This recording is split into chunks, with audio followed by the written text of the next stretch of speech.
12월 2일 장전 시장입니다. 요 3대 지수는 변동성을 크게 보였지만 상승 마감에는 성공하지 못하면서 모두 하락 마감을 했습니다. 사실 오늘 뭐 큰 일정 이슈는 없었는데 이제 NKD 트레이드 관련된 리스크가 터지면서 시장에 충격을 준 하루였죠. 상하락 종목들도 8대2 정도 비율로 하락 종목들이 우위로 막아냈고, 오늘 러셀 지수 중소형주들이 크게 빠지면서 전체적인 시장의 좀 약세 흐름을 보여준 하루였습니다.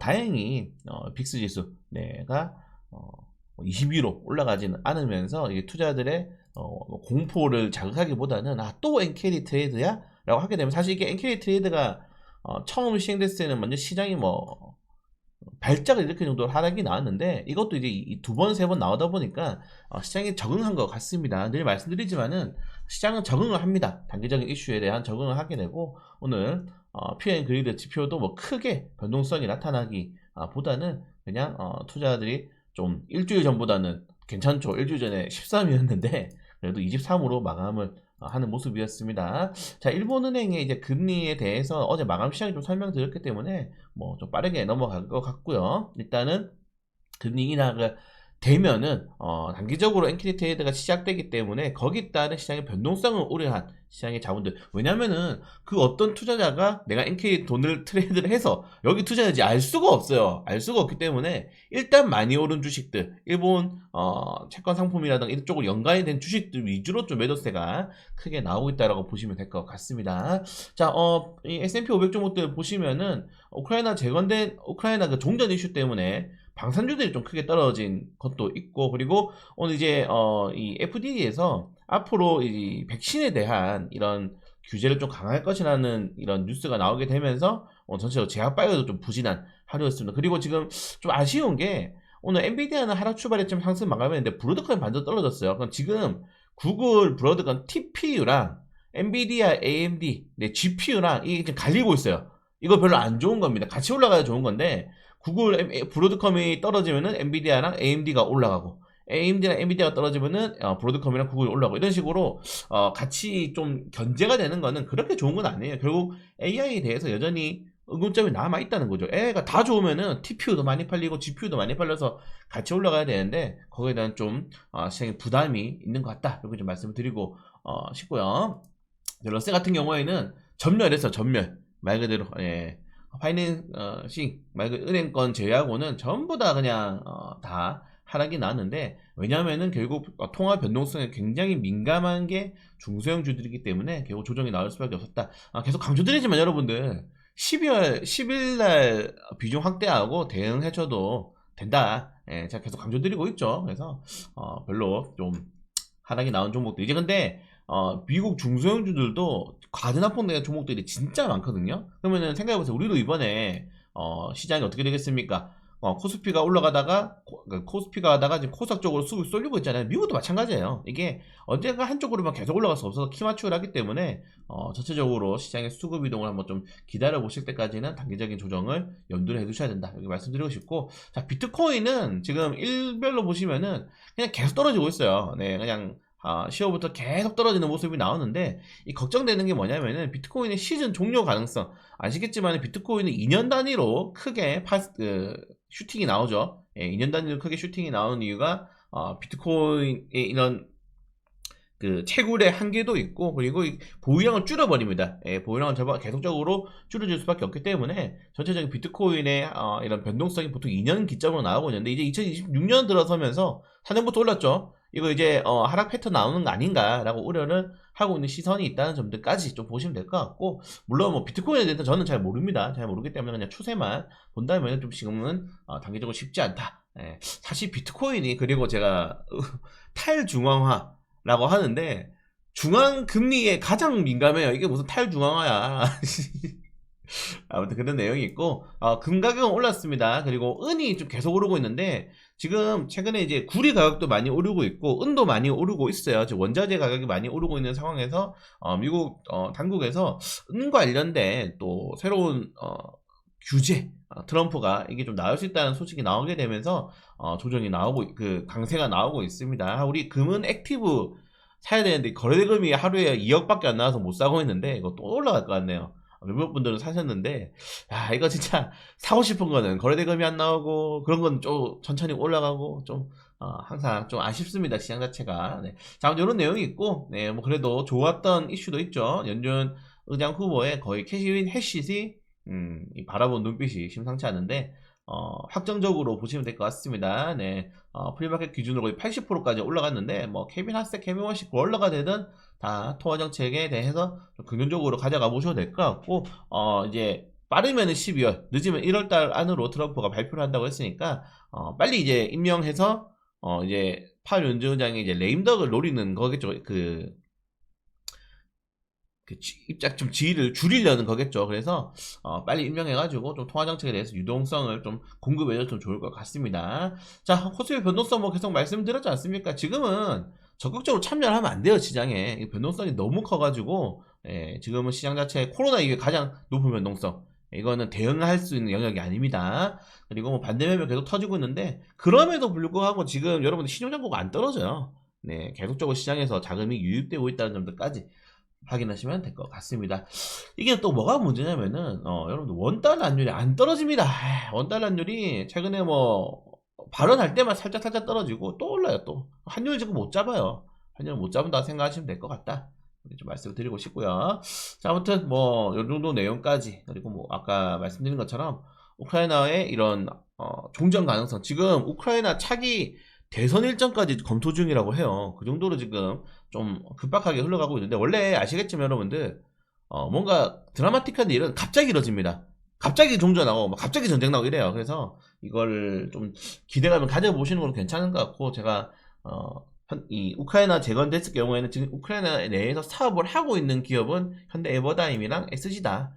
저도 강조를 드리고 있습니다. 지금이야 뭐 다스코도 갔다가 데모도 갔다가 돌아가는데, 실제로 종전되면은 컨소시엄 만들어가지고 우리나라가 뭐 거기에 종전 협의하는 것보다는 당장이 협의돼 있는, 논의가 돼 있는 기업들이 많이 올라갈 수 있겠죠.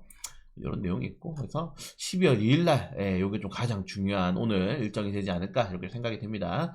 자, 그리고 중국이랑 지금 일본이랑 거의 진짜 좀 있으면 손으로 갈 것 같아요. 손으로 갈 정도로 다툼이 좀 심하게 분쟁이 나고 있는데, 이게 단기적으로는 괜찮아요. 단기적으로는 관광이라든가 서비스업에 반생이 나오고 있는데, 이 장기적으로 가면은 또 피곤해져. 또 서로 규제하고, 한국은 또 중간에 끼어가지고 또 눈치 보고, 아무튼 둘 다 별로 마음에 안 드는데 적당히 싸우는 게 좋다, 이렇게 좀 말씀드리고 싶고요.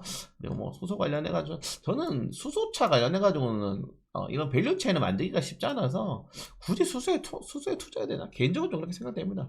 사람들이 이제 수소가, 전기차도 아직 상용화가 뭐 완벽하게 되지 않았는데 수소까지, 그럼 넥소가 사실 좀 별로예요. 네, 아무튼 그런 내용이 있고, 자, 그리고 중국이 구리 제련업체들이 생산량 줄이기로 했습니다. 지금 중국이 생산 과잉이 너무 많이 일어나다 보니까 계속 치킨 게임 자기들끼리 하는 거야. 그래서 중국 당국에서, 야, 너희들 좀 그만 좀 과잉 생산해라.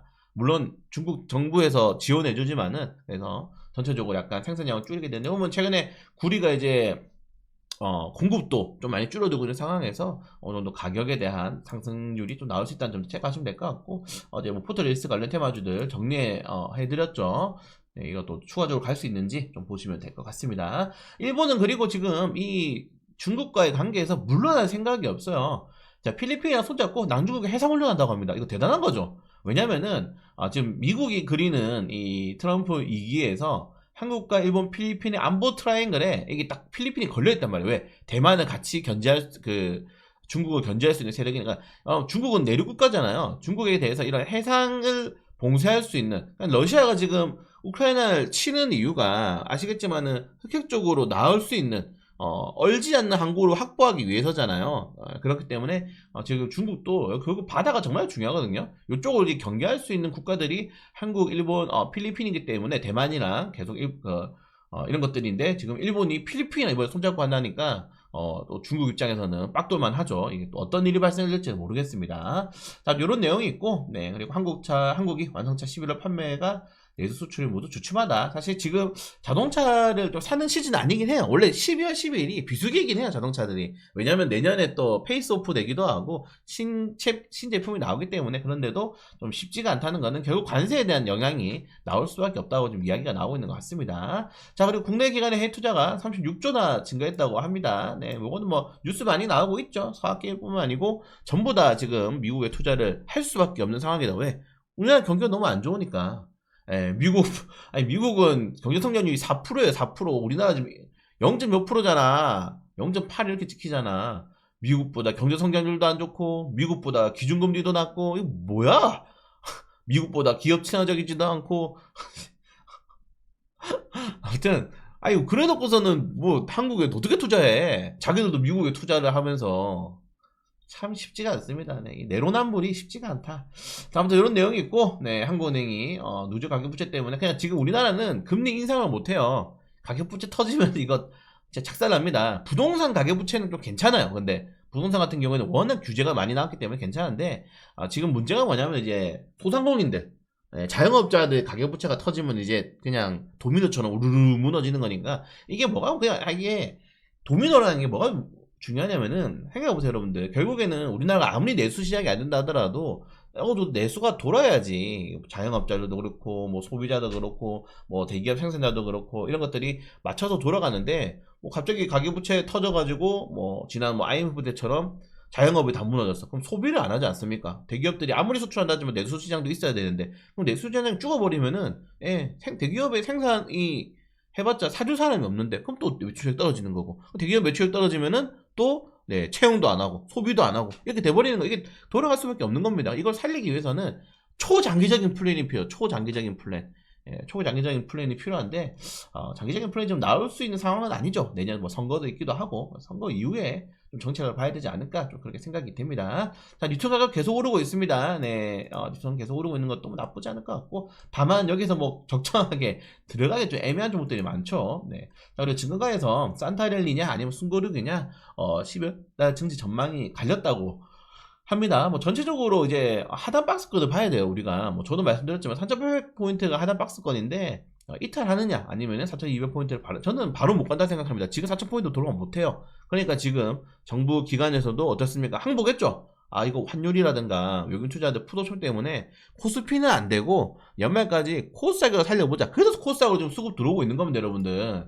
그래서 수급 들어오고 있는 거예요. 뭐 최근 2거래 동안 기관이 코스닥 엄청 사잖아요. 연기금이 막 코스피 대형주 다 팔아버리고. 그러니까 코스닥 쪽으로 상승 흐름이 계속적으로 좀 나오고 있다는 점들. 상승률을 본다면은 코스닥이 그래도 힘맞출 가능성이 굉장히 좀 높지 않을까, 좀 이렇게 생각하시면 좋을 것 같습니다. 좀 보시면은 추천 업종들, 반도체, 조선, 지금 방산, 관광 다 떨어졌어요. 연기금이 다 팔았다니까. 당분간 이 코스피는 좀 변동성이 나올 가능성이 높다라고 생각하시면 좋을 것 같습니다. 자, 또 이런 내용이 있고, 네, 좀 재밌는 뉴스가, 소프트뱅크의 손정희 회장이죠. 네. 최근에 이제 엔비디아 주식을 팔았는데, 이건 어쩔 수가 없는 게, 이게 손정희 회장이 오픈AI랑 약속했어요.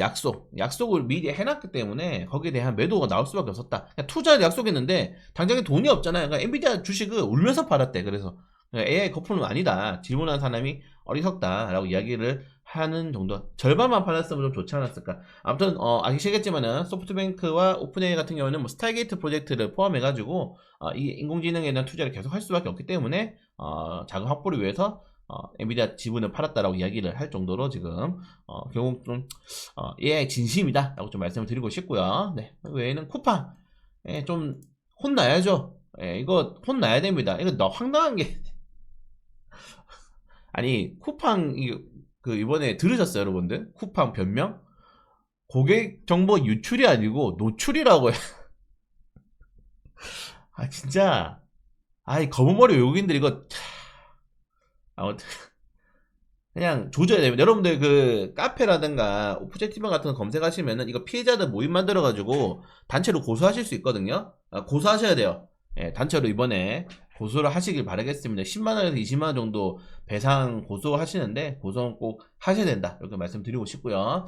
자, 아무튼 개별적 애들 종목들 체크하시면 될 것 같고, 그리고 오늘 이지스 쿼드 메디슨 고무천역 있습니다. 네, 꼭 하시길 바라겠고요. 자, 아무튼 뭐 오늘도 쉽지는 않을 것 같아요. 야간 선물이 오르긴 했지만 뭐 지금 코스피로 수급이 가는 시장은 아니기 때문에 결론적으로는 잘 변동성 좀 유의하면서 대응할 필요가 있을 것 같다. 어떻게 정말 매일 일이 발생하는지, 이제 좀 셧다운도 끝나고 이제 금리도 결정되고 거품론도 이제 좀 완화된 상황에서 12월 달에 좀 즐겨보려 했더니 엔케이드 트레이더가 바로 터질 줄은 아무도 몰랐네요. 자, 아무튼 뭐 그래도 뭐 천천히 나아가는 게 중요하니까 뭐 항상 급할 거 없이 천천히 가도록 하겠습니다.